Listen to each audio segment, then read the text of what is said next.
మహారాజులా చూశాను. కానీ ఇప్పుడు ఆయన పైన అటాక్ జరగడం చూశాను.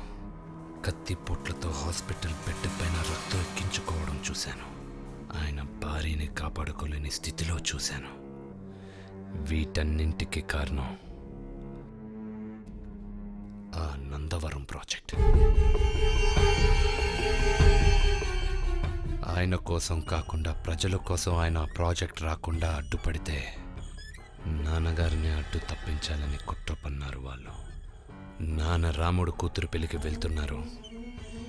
ఏ టైంలో వెళ్తున్నారు, ఏ రూట్లో వెళ్తున్నారన్న ఇన్ఫర్మేషన్ ఇంట్లో వాళ్ళే ఎవరో లీక్ చేశారు.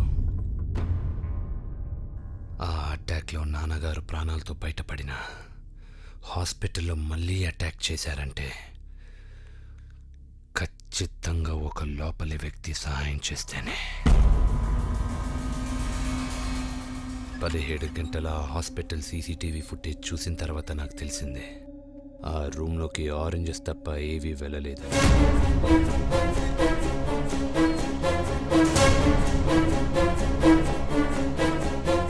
చివరిదాకా కాచిన అమ్మను కూడా చంపడానికి వెనకాడని నీ మీద నాకు కోపం రాట్లా. నీ గురించి తెలిసి కూడా నువ్వు ఇంతకి దిగజారుతావని ఊహించనందుకు నా మీద నాకే కోపంగా ఉంది.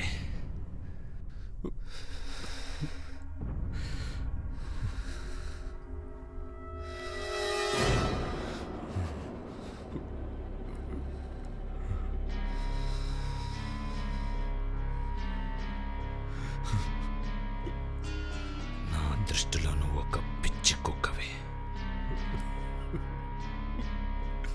పిచ్చి కుక్క బ్రతుకుండడం ఆ కుక్క కూడా ఉపయోగం లేదు.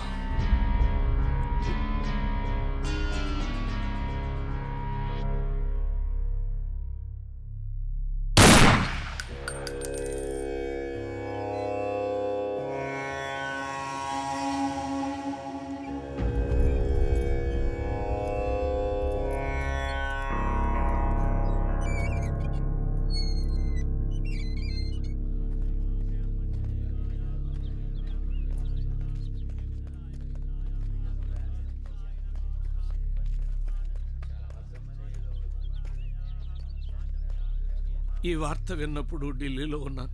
నమ్మలేకపోయానురా. ఇలాంటి పరిస్థితుల్లో ఇంటికి రావాల్సి వస్తుందని అస్సలు అనుకోలేదు. చెల్లెమని తీసుకెళ్ళి భగవంతుడు నీకు చాలా అన్యాయం చేశాడురా. దీనికి కారణమైన ఎవడైనా సరే దొరుకుతాడురా. దొరికాడా? ఎవడ్రా వాడు?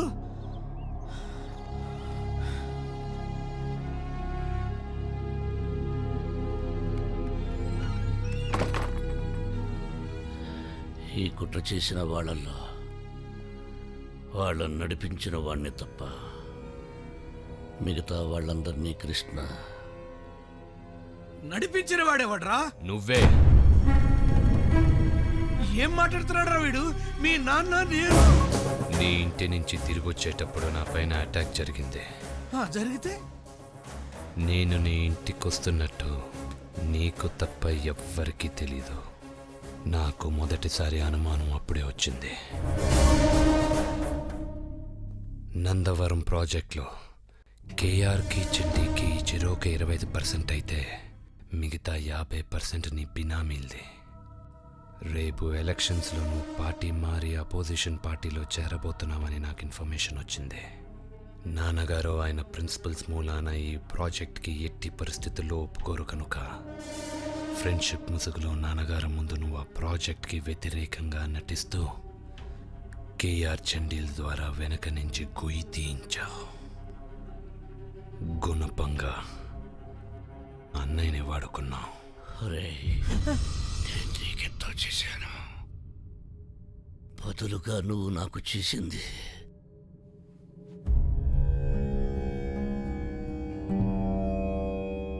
దీనికంతటికీ కారణమైన మిమ్మల్ందరినీ తనే చంపుతానని నా కొడుకు డిమాండ్ చేశాడు. కానీ నేను వాడిని రిక్వెస్ట్ చేసి చంపే పని మాత్రం నేను తీసుకున్నాను.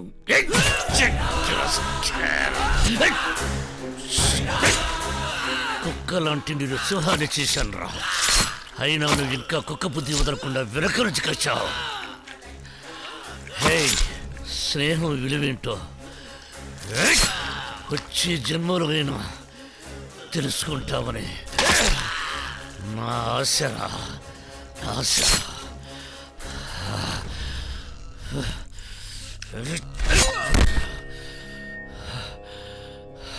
నీ రీబర్త్కి నా బెస్ట్ విషెస్.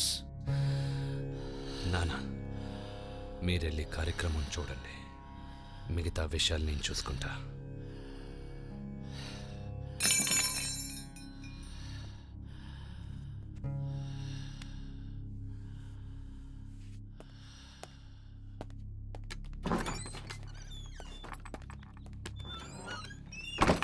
రాముడు అన్నా, వీడి బాడీ ఎవరికీ కనపడకుండా మాయం చేయండి. సరే అన్నా. వీడి బాడీ గార్డ్స్ని ఆ రూమ్లో సమావేశపరచండి.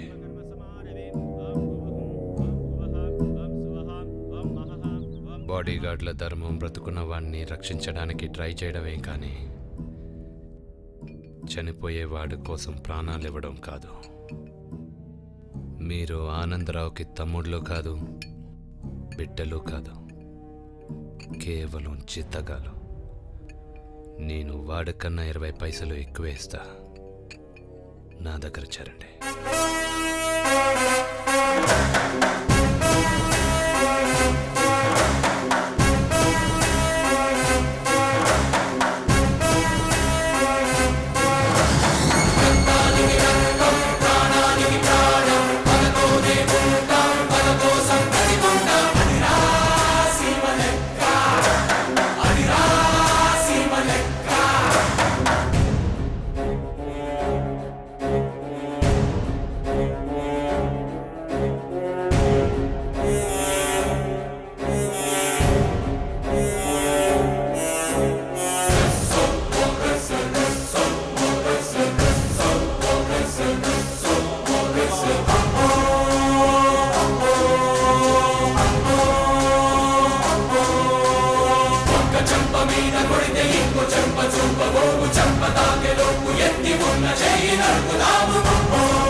అనగనగా మన ఊళ్ళో రామారావు గారనే ఓ పేద రైతు, అతనికి పెళ్ళిడుకొచ్చిన కూతురు.